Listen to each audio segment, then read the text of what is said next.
Hello everyone. இன்றைக்கி நம்ம பார்க்க போகிற டாபிக் எதை பற்றி அப்படின்னு பார்த்தீங்கன்னா, what are the types of estimation available அப்படிங்கிறத பற்றி பார்க்க போகிறோம்.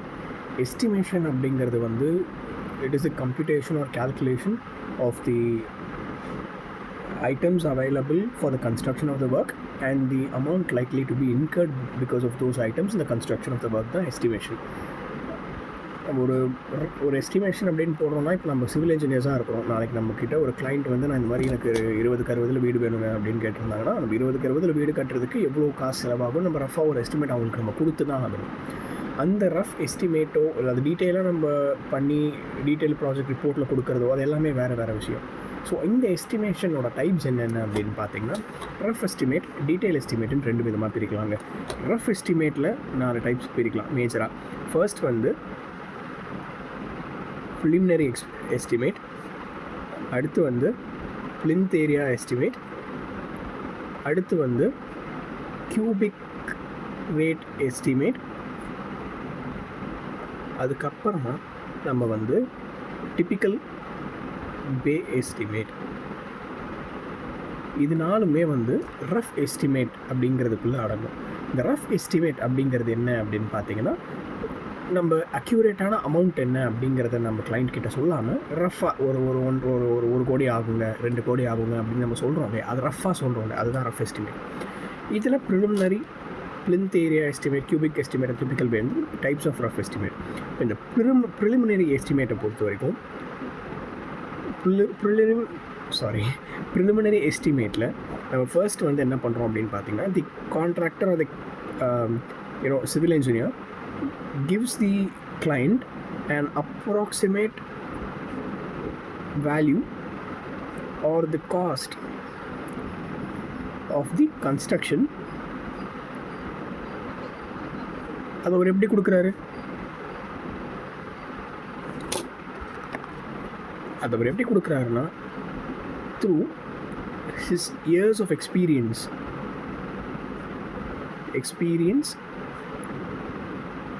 and technical knowledge.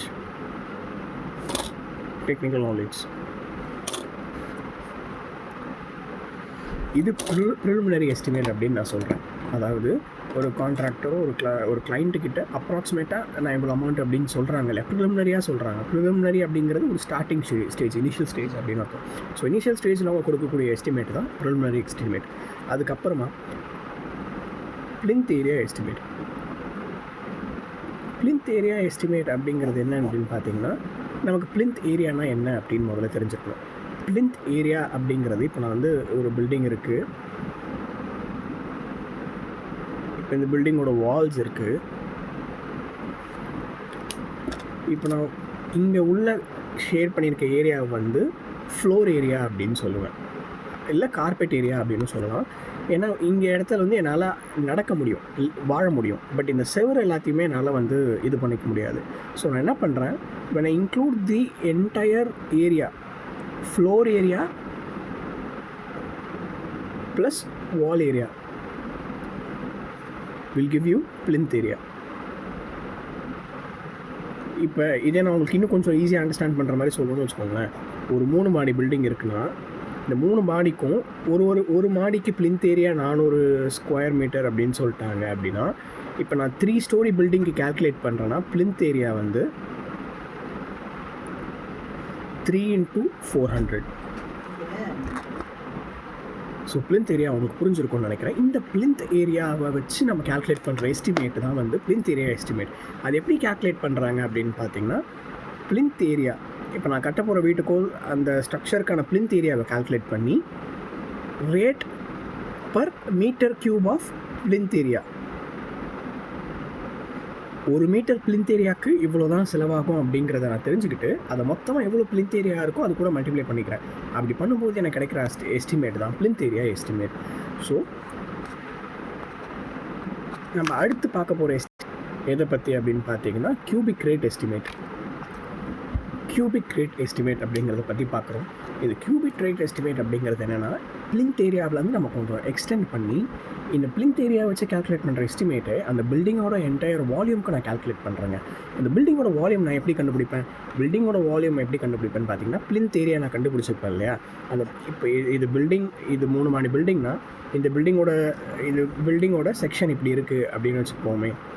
செக்ஷன் இப்படி இருக்குன்னா இது என்னோடய பிளிந்த் ஏரியானா, இந்த plinth area into this height of the building, இந்த ஹைட்டு கால்குலேட் பண்ணும்போது எனக்கு வால்யூம் ஆஃப் த பில்டிங் கிடச்சிரும்.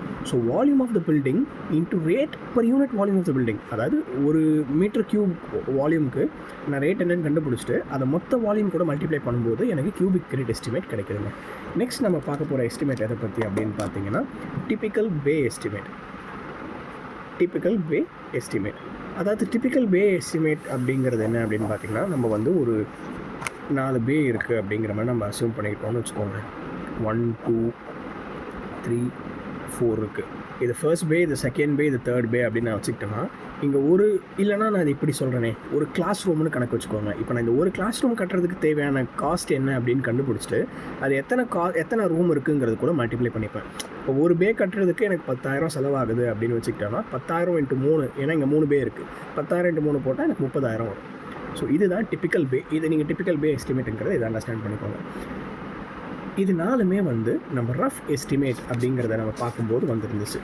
நம்ம இந்த 4மே வந்து இந்த ரஃப் எஸ்டிமேட்டில் preliminary, plinth area, cubic rate and typical bay estimate பார்த்துக்கோம். இப்போ இந்த டீட்டெயில்டு எஸ்டிமேட்டில் இருக்கிற டைப்ஸ் என்னென்ன அப்படின்னு பார்த்தீங்கன்னா, டீட்டெயில்டு எஸ்டிமேட்டை பொறுத்த வரைக்கும் நமக்கு வந்து ஐட்டம் ரேட் எஸ்டிமேட் அப்படின்னு ஒன்று இருக்குது.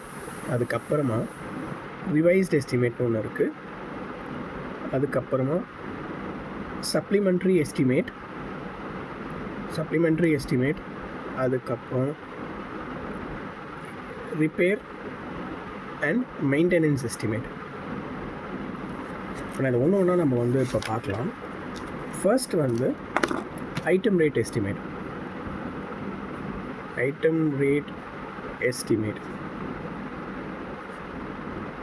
இந்த ஐட்டம் ரேட் எஸ்டிமேட்டை பொறுத்த வரைக்கும் நம்ம எஸ்டிமேட் பண்ணும்போதே நம்ம கால்குலேட் பண்ணியிருப்போம் இல்லையா? சீரியல் நம்பர், டிஸ்கிரிப்ஷன், நம்பரு, அதோட குவான்டிட்டி, ரேட் பர் குவான்டிட்டி, அதுக்கப்புறமா அமௌண்ட். இந்த மாதிரி இப்போ எனக்கு வீடு கட்டுறதுக்கு பிரிக்ஸ் வேணும்னா, பிரிக்ஸோட எத்தனை பிரிக் வேணும், எனக்கு இப்போ வந்து 1 மீட்டர் கியூப்க்கு 500 பிரிக்ஸ் தேவைப்படும், அது ஸ்டாண்டர்ட். ஸோ இப்போ நான் 10 மீட்டர் கியூப் கட்டுறேன் அப்படின்னும் போது எனக்கு 1 மீட்டர் கியூப்க்கு 500 பிரிக்குன்னா 10 மீட்டர் கியூப்க்கு 5000 பிரிக்கு. இப்போ அதோட குவான்டிட்டி என்ன அப்படின்னு பார்த்தீங்கன்னா, இன் நம்பர்ஸ் நான் 500 நம்பர்ஸ் ஆஃப் பிரிக்ஸ் தான் வாங்குகிறேன். ஒரு பிரிக்கோட விலை, ரேட் பர் குவான்டிட்டி, ஒரு பிரிக்கோட விலை வந்து நான் வந்து 4 ரூபா அப்படின்னு வச்சுக்கிட்டேன்னா 5000 × 4 எவ்வளோ போட்டேன்னா அதுதான் என்னோடய அமௌண்ட்டு, 20,000 ரூபா. சரிங்களா? இந்த மாதிரி நம்ம ஒவ்வொரு ஐட்டம், இப்போ நான் பிரிக்ஸு கால்குலேட் பண்ண மாதிரி ஒவ்வொரு ஐட்டமாக எழுதி பிரிக்ஸ்க்கு போடுவோம், சிமெண்ட் போடுவோம். சிமெண்ட்டை நம்ம வந்து குவான்டிட்டி பேக்ஸில் கால்குலேட் பண்ணலாம், இல்லை கியூபிக் மீட்டரில் கால்குலேட் பண்ணலாம். நம்ம எதில் கால்குலேட் பண்ணுறோமோ அதுக்கான அமௌண்ட்டை கால்குலேட் பண்ணி டீட்டெயிலாக ஒவ்வொரு எஸ்டிமேட்டாக நம்ம போட்டு கடைசியாக ஃபைனல் அமௌண்ட் கொடுக்குறோம்ல, அதுதான் ஐட்டம் ரேட் எஸ்டிமேட். இது நம்ம டீட்டெயிலாக கொடுக்கறதுனால தான் this falls in the category of detailed estimate. Next நம்ம பார்க்க போகிறது என்ன அப்படின்னு பார்த்தீங்கன்னா, ரிவைஸ்ட் எஸ்டிமேட். அது என்ன சார் ரிவைஸ்ட் எஸ்டிமேட் அப்படின்னு கேட்டிங்கன்னா, ரிவைஸ்ட் எஸ்டிமேட் அப்படிங்கிறது நீங்கள் ஏற்கனவே ஒரு எஸ்டிமேட் போட்டிங்க, சரிங்களா? அந்த எஸ்டிமேட்டு நான் கிளைண்ட் கிட்ட கொடுத்துட்டேன், அந்த கிளைண்ட் எனக்கு சாங்ஷனும் பண்ணிட்டாரு. பட் அந்த சாங்ஷன் பண்ண சாங்ஷன்ட் எஸ்டிமேட் எக்ஸீட்ஸ் பை 6%. அதாவது அவங்க எனக்கு கொடுத்துருக்க அமௌண்ட், சாங்ஷன் பண்ண அமௌண்ட்டை விட 6% என்னோட கன்ஸ்ட்ரக்ஷன் காஸ்ட் அதிகமாகுதுன்னும் போது ஐ prepare a fresh estimate and this fresh estimate is referred to us revised estimate.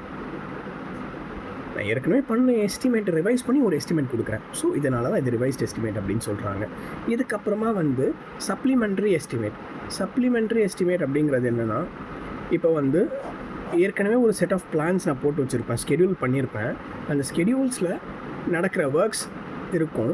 அந்த ஒர்க்ஸ் எல்லாம் தாண்டி அடிஷ்னலாக எனக்கு ஒர்க்ஸ் வரும்பொழுது நான் இப்போ அந்த ஒர்க்ஸுக்கு இப்போ இந்த ஏற்கனவே டிட்டர்மைன் பண்ணியிருக்க ஒர்க்ஸ் மட்டும் தான் நான் வந்து எஸ்டிமேட் போட்டிருப்பேன். இப்போ இந்த அடிஷ்னல் ஒர்க்ஸ்க்கான எஸ்டிமேட்டையும் நான் போடணும் அப்படின்னு சொல்ல போனால் ஐ டூ and supplementary estimate. So supplementary estimate is an estimate done in a supplementary way due to change of plans during the course of construction. அதுதான் சப்ளிமெண்ட்ரி எஸ்டிமேட். இதுக்கப்புறமா நம்ம ஒரு எஸ்டிமேட் சப்ளிமெண்ட்ரி எஸ்டிமேட்னா என்ன அப்படின்னு பார்த்துட்டோம். அதுக்கப்புறமா repair and maintenance estimate. Repair and maintenance. இப்போ repair and மெயின்டெனன்ஸ்க்காக நான் கன்ஸ்ட்ரக்ஷன்ஸ்லாம் முடிஞ்சதுக்கப்புறமா ரிப்பேர் அண்ட் மெயின்டெனன்ஸ்க்காக நான் வந்து ஒரு சில எஸ்டிமேட் போட்டு நான் வந்து என்னோடய கிளைண்ட்டுக்கு கொடுப்பேன். ஸோ கிளைண்ட் அந்த சிங்கிங் ஃபண்ட் அதெல்லாம் வச்சு ரிப்பேர் அண்ட் மெயின்டெனன்ஸ் எஸ்டிமேட் நான் போட்டு அதை கொடுக்கும்போது that is refer to us repair and maintenance estimate. இது இல்லாமல் வந்து என்ன அப்படின்னு பார்த்தீங்கன்னா டீட்டெயில் எஸ்டிமேட் அப்படிங்கிறதே வந்து ஒரு எஸ்டிமேட்டை நீங்கள் டீட்டெயிலாக கொடுக்கும்போது என்னென்னலாம் வருதோ அதுதான் டீட்டெயில் எஸ்டிமேட். ஸோ நீங்கள் வேறு இது இல்லாமல் இன்னும் நிறையா டீட்டெயில்டு எஸ்டிமேட் இருக்குது. பட் டைப்ஸ் ஆஃப் எஸ்டிமேட் நீங்கள் ஜென்ரலாக பார்க்கும்பொழுது இது எல்லாமே தான் டைப்ஸ் ஆஃப் எஸ்டிமேட்டுங்க. ஸோ இந்த வீடியோ உங்களுக்கு பிடிச்சிருக்கும்னு நினைக்கிறேன். இன்னும் நிறைய கண்டென்ட்டோடு நான் வரேன். தேங்க்யூ.